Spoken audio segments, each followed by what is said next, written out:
marche. Je vais essayer de vous présenter la roadmap digitale du manufacturing engineering chez Michelin en 15 minutes. Ça va être rapide. La dernière fois, j'ai fait un 8, mais on progresse. En fait, l'objectif ici est de survoler cette roadmap et vous dire un peu où nous en sommes après 3 années de travaux sur la question. On a initié notre roadmap du manufacturing du digital dans l'industrie il y a 3 ans. On l'a commencé donc en faisant un digital tour, en visitant donc différentes entreprises, en visitant donc aussi nos usines, en allant dans nos usines pour voir donc comment elles avaient initié l'introduction de ces technologies digitales. Et on a proposé donc au groupe une roadmap en 2 temps. Un premier temps qui était donc une phase exploratoire. Une phase exploratoire donc, qui reposait sur 4 principes clés. Et puis derrière, donc, a priori, une phase de développement. Donc on a fait cette proposition début 2017. Donc la phase exploratoire donc, était en 2017-2018. Et donc nous sommes rentrés en 2019 dans une phase de déploiement. Les 4 principes que nous avons proposés donc, au groupe étaient les suivants. Le premier, c'était effectivement donc, de dire que nous devions focaliser l'ensemble de nos applications, de nos recherches sur un certain nombre de directions de travail claires. Et donc, dans le digital, effectivement, tout que nous avons pu réaliser, on a effectivement décelé ces principales directions et je vous les décrirai tout à l'heure. Et ces directions, donc, en fait, étaient donc a priori pensées pour essayer d'aller trouver un maximum de valeur. Donc, on a proposé donc, au groupe de travailler 2 ans pour essayer de prouver et de quantifier cette valeur qu'on serait capable d'aller chercher en suivant ces différentes directions de travail. Le deuxième point qu'on leur a proposé, c'est d'avoir une vision globale pour certains points de notre roadmap digital et en particulier pour l'aspect technologique. On a beaucoup parlé tout à l'heure de données, de la manière de les capter, de la manière de les stocker, de les gérer, de les protéger. Et ça, donc, on a pensé qu'il était important de faire ça une seule fois pour l'ensemble du groupe. Il a fallu donc aussi retravailler et proposer une évolution de nos architectures informatiques. Parce que quand on commence à installer un ensemble de données, ça fonctionne aussi avec les systèmes d'information que nous avons déjà. Et il faut donc pouvoir opérer un certain nombre d'évolutions de ces systèmes-là pour pouvoir donc les coupler avec nos data lakes, pour pouvoir donc aussi penser leurs évolutions de manière donc différente et plus simple. Et puis donc il y a donc la partie développement. Quand on parle de digital, on parle d'application, on parle de traitement de la donnée. La donnée donc, est un trésor dont il faut, ou les données sont un trésor qu'il faut savoir exploiter. Et il faut savoir l'exploiter petit à petit. Donc, on a proposé au groupe de regarder donc, comment développer un certain nombre d'applications simples pour donc, pouvoir les déployer relativement vite derrière. Et on commence simple et on continue de manière plus complexe après. Et je vous effectivement décrirai quelle est l'évolution de la complexité qu'on peut donc aborder dans une roadmap digitale, dans la nôtre en tout cas. Et puis les 2 derniers points sont des points extrêmement liés donc, aux gens. Quand on parle de la donnée, on parle de la donnée mise à disposition des personnes qui en ont besoin dans nos usines. Ça veut dire que les cas d'application sont la plupart du temps des cas d'application qui sont fournis par les usines, alors que nous avons donc des grands principes plutôt technologiques qui sont fournis au niveau du groupe. Donc il y a tout un travail top-down et tout un travail bottom-up qu'il faut savoir donc concilier. Les 2 autres points qu'on a soulignés donc, au moment où on a présenté cette roadmap, c'est qu'il y avait 2 prérequis à ce développement du digital. Le premier, c'était d'avoir des usines lean.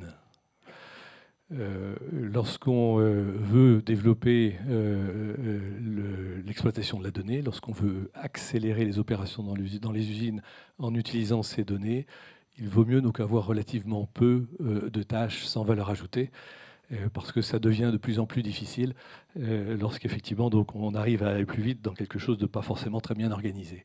Donc nous avons un système comme beaucoup d'entreprises, un système de production qui est formalisé, pour lesquels les employés de nos usines sont formés et pour lequel nous surveillons, et c'est les usines qui font ça elles-mêmes, l'application.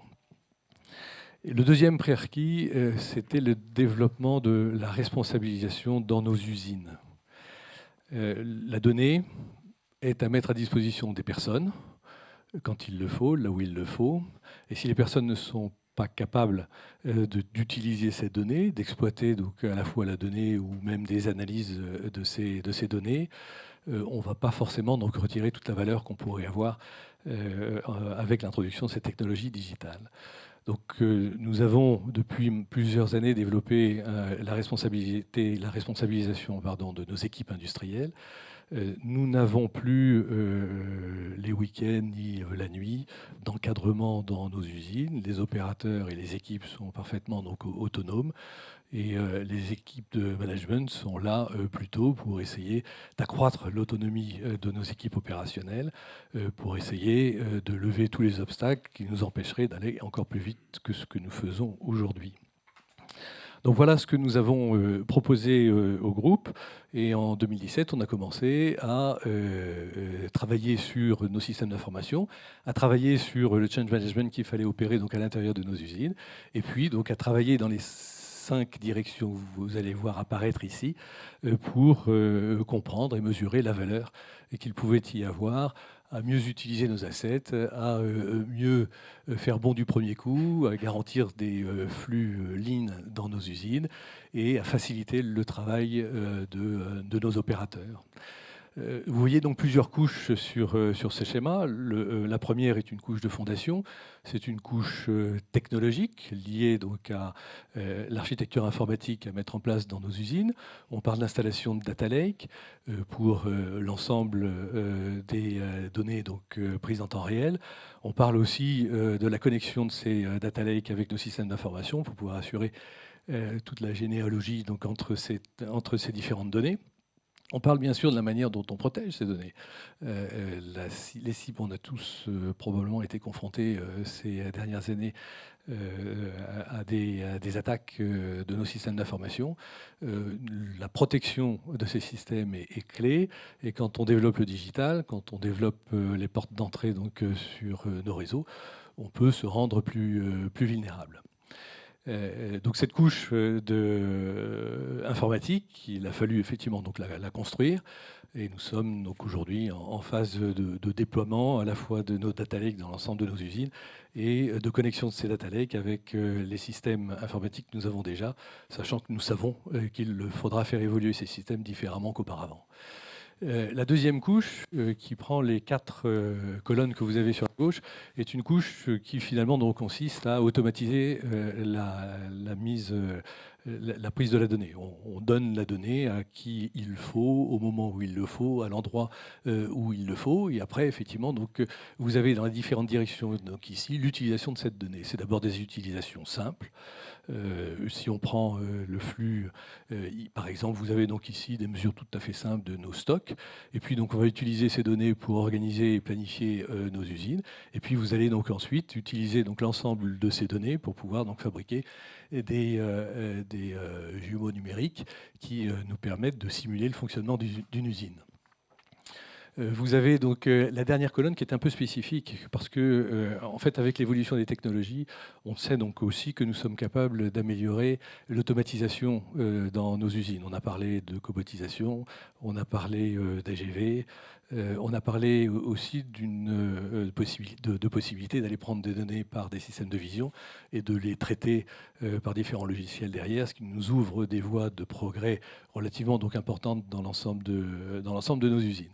Mais c'est une partie donc un peu différente. On est pas sur l'aspect vision, parce qu'on va capter des données pour les traiter, mais sur les autres, on est vraiment sur les étapes d'automatisation, donc qui sont des automatisations plus sophistiquées, qu'on arrive à faire avec de nouvelles technologies. Donc aujourd'hui, sur les 4 premières colonnes, on est vraiment donc uniquement sur l'utilisation de la data et sur la mise en place d'applications qui permettent des analyses simples ou plus compliquées pour améliorer la performance de nos outils de fabrication. Là, vous avez 2 exemples. Des exemples sur le flux, toujours.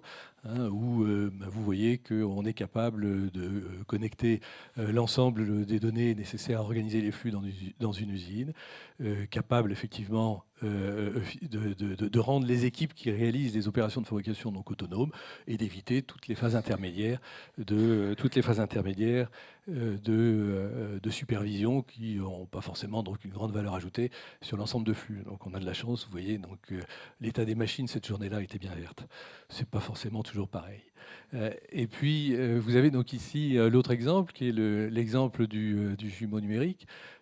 Alors là, ça fait partie des 40 démonstrateurs qu'on a donc initiés relativement tôt. Je ne l'ai pas dit, mais ces 40 démonstrateurs qu'on a initiés dans les différents flux de valeurs que je montrais tout à l'heure, ces 40 démonstrateurs ont été réalisés dans une dizaine de sites. Et ici, vous avez donc un travail sur la modélisation des flux d'une usine, qui est une usine italienne, et qui devrait nous permettre de mieux prédire nos fabrications demain. C'est un an de boulot pour simuler donc une usine entière. C'est beaucoup de travail pour pouvoir donc définir des fonctions de transfert donc sur nos machines. Et comme on a des usines un peu compliquées, c'est effectivement donc beaucoup de temps. Mais nous y sommes aujourd'hui. Nous avons donc une usine qui est donc complètement simulée. Nous sommes dans une phase de validation des derniers éléments de simulation. Et lorsqu'on aura donc complètement terminé et qu'on sera sûr que ce qu'on dit qu'on va faire est bien fait, parce que donc la simulation est là, on sera capable d'anticiper ce qu'il faudra faire demain pour aller chercher donc encore plus de performances dans nos usines. Quels sont les produits qu'il vaut mieux donc rassembler sur une usine ou sur une autre. Bref, comment effectivement donc faire évoluer nos machines de manière plus efficace. Comment lancer de nouvelles gammes de produits sur une usine. Bref, tout un tas d'anticipations qui nous permettront d'être beaucoup plus réactifs et beaucoup plus rapides demain. Ici, vous avez la roadmap. La roadmap, finalement, que nous sommes en train de réaliser.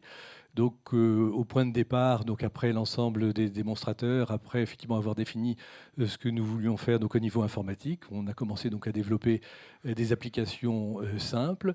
Ces applications simples qui finalement sont mises en œuvre dans les usines avec le développement des différents métiers qui nous paraissent clés, sur lesquels je reviendrai tout à l'heure. Et puis donc vous avez donc ici des applications donc de contrôle statistique qui sont de maîtrise du procédé qui sont simples et qui sont accessibles avec des applications, on va dire, d'un premier lot d'introduction de technologies digitales. Puis vous avez donc des étapes qui sont plus complexes, et puis des étapes encore plus complexes avec là l'introduction de technologies de type machine learning, de type intelligence artificielle, de type analyse statistique avancée, là avec des applications dont les développements sont plus longs. Et que nous faisons donc en général pas tout seul, puisqu'on s'allie à de nombreuses entreprises, soit auprès de nos usines, soit donc au niveau du groupe, pour pouvoir donc développer des applications de ce type-là. Dans cette roadmap, ce qui est clé, c'est les compétences qu'il faut mettre en œuvre dans nos usines. Et c'est également le change management qu'il faut donc opérer, parce que donc ça consiste à faire grandir l'ensemble de nos opérateurs sur différents métiers, et ça consiste à faire en sorte que le management soit là pour anticiper les étapes de la mise en place de ces technologies digitales. Et mon dernier slide, s'il veut bien arriver. Il ne veut pas arriver. Si, il veut arriver. Super, merci. Merci de m'avoir aidé. C'est finalement un slide qui nous amène à vous montrer comment nous déployons nos technologies digitales. J'ai parlé tout à l'heure de 40 démonstrateurs dans 10 usines. Ces 40 démonstrateurs donc, nous ont permis de comptabiliser donc, à peu près 10 millions d'euros de valeur. C'est pas beaucoup, 40 démonstrateurs sur 70 sites. Et donc imaginez le déploiement sur 70 sites de ces 40 démonstrateurs, ça commence à faire beaucoup d'argent. Et j'en suis donc qu'à la phase 1, c'est-à-dire donc à un développement d'applications finalement relativement simples. Donc nous sommes aujourd'hui donc en train de passer à la phase 2, c'est-à-dire donc nous avons donc notre plateforme initiale qui a laissé effectivement donc aux usines le déploiement des applications les plus simples et qui est en train de travailler sur des applications plus complexes avec des niveaux de valeur qui sont effectivement plus élevés. Tout simplement ici pour vous dire quelles sont les forces que nous avons donc en place chez Michelin pour développer le digital. Nous avons donc depuis 3 ans maintenant une plateforme d'une trentaine de personnes, formées d'informaticiens, formées donc aussi de personnes des métiers, parce que les applications, on va les chercher dans les métiers, et c'est bien les métiers qu'il faut former donc, à l'utilisation de la donnée, plutôt que d'essayer de trouver des informaticiens qui vont donc derrière développer des métiers qui sont les nôtres au niveau de nos usines. Et puis donc cette première, effectivement, donc le boulot de cette plateforme a été de faire tout ce que je vous ai dit, comprendre les systèmes d'information installés, comprendre la valeur, comprendre les directions qu'il fallait donc emprunter, comprendre le change management qu'il fallait réaliser. J'ai fini, c'est promis. Et cette plateforme aujourd'hui s'appuie sur ce qu'on appelle des usines leaders digitales. C'est là qu'on développe les métiers. Des métiers de management de la donnée, des métiers de capture de la donnée, qui sont plutôt des ingénieurs machines, et puis des métiers d'analystes. Quand on développe ces métiers, donc on arrive à mettre en place les couches technologiques dont on a besoin, on arrive à gérer les données, mais on arrive aussi donc à trouver toutes les applications, d'abord simples, et puis de plus en plus compliquées qu'il faut mettre en œuvre dans nos usines. Et puis, on est en train de mettre dans les autres usines 4 personnes qui travailleront à temps plein avec les mêmes métiers pour déployer ce qu'on aura pu industrialiser au sein des usines leaders digitales. Ça fait à peu près 300 personnes qui vont travailler extrêmement rapidement, parce qu'on est vraiment donc en phase de formation et de déploiement, qui vont travailler uniquement sur le digital. Des usines qui vont travailler en réseau, des usines qui s'appuient sur une Digital Academy, et puis des usines qui travaillent sur des applications dont on va confier le développement à une Digital Factory qu'on a placée à Clermont-Ferrand, enfin dans la tête de pont est à Clermont-Ferrand. J'ai fini. Merci beaucoup.